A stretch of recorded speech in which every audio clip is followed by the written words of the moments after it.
Well, everyone, we get to talk about the iPhone 7 Plus and see how this iPhone holds up in 2023. Now, this is one of those rare iPhones for me because it's one of those devices that I actually ended up using, personally for my entirety of all the phones that I've used in my life. So I kind of have a little bit of an interesting experience with this device in particular. And I will say this iPhone last year probably got some of the saddest news I've ever seen from any iPhone of all time. The only thing that even kind of matched this, I think maybe was the iPhone 6, but the iPhone 7 Plus, in my opinion, probably could have lasted way longer. Now, I probably wouldn't recommend buying the iPhone 7 Plus anymore. There are way more iPhones I would recommend buying, so I will leave those linked down in the description so you can get them from there. You can help support the channel at the same time. Now, starting off with the outside of the iPhone 7 Plus, we actually do have that 5.5-inch Retina IPS panel. Now, this is actually a pretty good panel. It's 1080p, 60 Hz, nothing crazy going on with it, but I do think this panel, like the way it looks,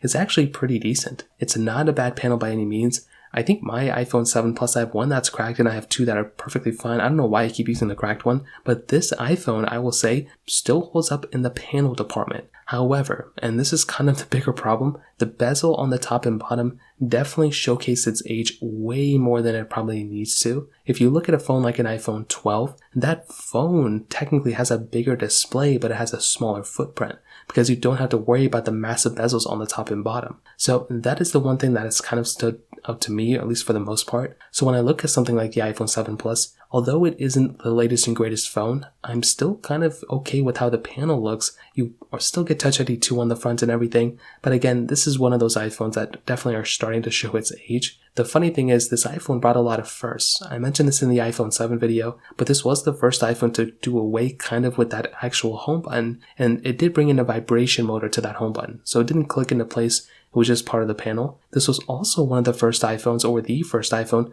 to remove that headphone jack. So this was something that was stopping me from upgrading to this phone when I had the 6S Plus, I think back in 2016. So Apple went ahead and actually ended up removing that headphone jack. I think it was a okay decision, whatever, we kind of get used to it. Still has the lightning port, which is cool. And on the back, we have the standard aluminum back. But there was a variant of the iPhone 7 Plus which I actually used as my everyday device, and that was the jet black version of the iPhone 7 Plus. That was probably one of the best models of phones Apple has ever made. It felt so unique, it looked so unique, and even to this day it still feels and looks so awesome. I have an iPhone 7 that's jet black, and that particular color, I would probably rather have that than these glass backs on these iPhones, to be honest. Although I love the frosted glass backs, the jet black is like number 2. Now, there was no wireless charging on this phone at the time. There was IP certification, which was cool. This was the first iPhone to bring IP certification. This was also the first iPhone to bring a dual camera setup. This was the first time we saw any sort of extra cameras on an iPhone at that time, and that was actually very interesting. So there was a lot of stuff within this iPhone that was technically the first. So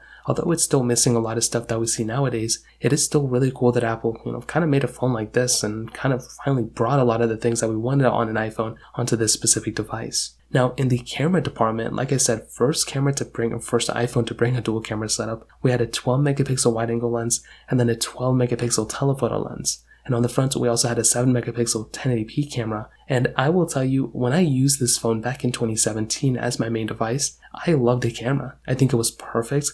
I think I tried filming a few YouTube videos at that time on this phone, and it was pretty good. Like, I had a pretty good time with it. I never found myself complaining about this camera whatsoever, and I think I compared it against the iPhone 10, the iPhone 8 plus the iPhone XS and iPhone 11, I think, and then I kind of stopped there, and I had a great time with this camera. I think Apple did a pretty good job with it for sure. But the thing was that, pretty much throughout the test of time, it's definitely starting to show its age. There's only 4K at 30 on the back of this specific phone. You do have 1080p at 30 on the front, but again, those are somewhat, older type of resolutions to film a device with, if I'm being honest. So in this day and age, this camera is starting to show its age. It's definitely a grainy sensor. This was the first iPhone also to bring portrait mode onto their phone. So that's another pretty big thing that this phone brought. It's been on every iPhone, or at least every major iPhone, since this iPhone's release. And I'll definitely tell you, it's definitely starting to show its age. We kind of already went through it. It probably wouldn't be the camera I would use on an everyday basis now, but I do appreciate a lot of what this, iPhone actually ended up bringing in that standpoint. And I do think it holds up fairly well, in that perspective. So, and that's kind of how to, kind of sum up the camera. Now, one of the saddest things that actually ended up happening with this phone, like I mentioned earlier on, is this iPhone actually ended up being discontinued with software support. So this iPhone was chugging along with iOS 15, iOS 14, 13, 12. I think it started off with iOS 10 or something. It ended up lasting for quite a bit of time, but this iPhone ended up getting discontinued the same time as the iPhone 6s, and that is where I kind of had an issue with. I feel like personally Apple should have gone through and kept supporting this iPhone at least up until this year on iOS 16, and then they kind of could have figured it out after. But the fact that Samsung and Google and all these phone manufacturers are starting to lengthen their specific lifespan of phones, and Apple's kind of shortening it, it makes me kind of feel a little weird about what Apple's future is going to be. But with this iPhone, I understand it a little bit, but I feel like it could have ended up, getting support a little bit longer. And that's kind of where this iPhone kind of dies at. It isn't really worth it anymore because it's not really supported with software. It's getting security updates, but I would hate to recommend an iPhone to people in which it's probably going to get discontinued very soon, or not even barely, it's still going to work, but you're not going to be getting any cool features with the next version of iOS. So that's kind of how I sum up the software and longevity portion. In the performance side, it did have that Apple A10 Fusion chip inside of it with 3GB of RAM,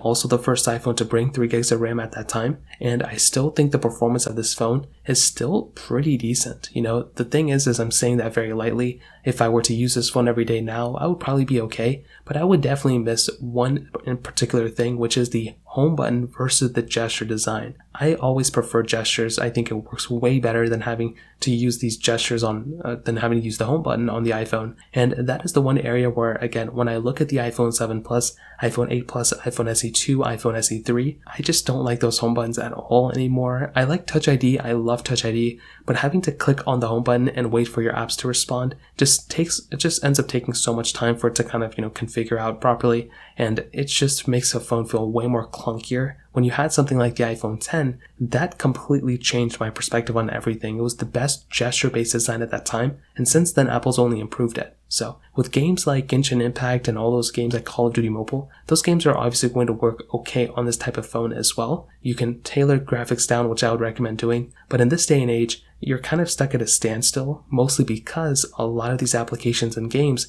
may not be supporting iOS 15 that much longer, maybe for the next year or two, but there's going to be a time where these apps and games aren't even going to be supported on iOS 15, and you're going to have to play old versions of the games that could be supported on the latest game, on the latest, iPhone. So that kind of covers it up there. Back in 2017 as well, I had a great time with the battery life of this phone, 2,900 milliamp-hours. The battery life was never really the thing I complained that much about at this time, and I think the phone held up fairly well in that standpoint as well. But I will tell you, in this specific point, having a phone like this with this type of battery life is definitely probably not that great anymore, and that's probably where I start drawing the line and start recommending you to actually upgrade your phone once more. So in terms of that kind of covers it up there as well. And to kind of sum up the video, I love the iPhone 7 Plus. I think this iPhone brought a ton of stuff to the table, but like I mentioned, I really don't think it's worth it anymore. I think getting a phone like an iPhone 10 would be miles better than this thing, and yeah, that kind of covers it, to be honest. If you have any other thoughts or questions, let me know in the comment section below. Hit the like button, that would mean so much, but definitely hit that subscribe button. More importantly than everything else, I love every single one of you guys. Hopefully I'll catch you guys in the next video. Peace out till then.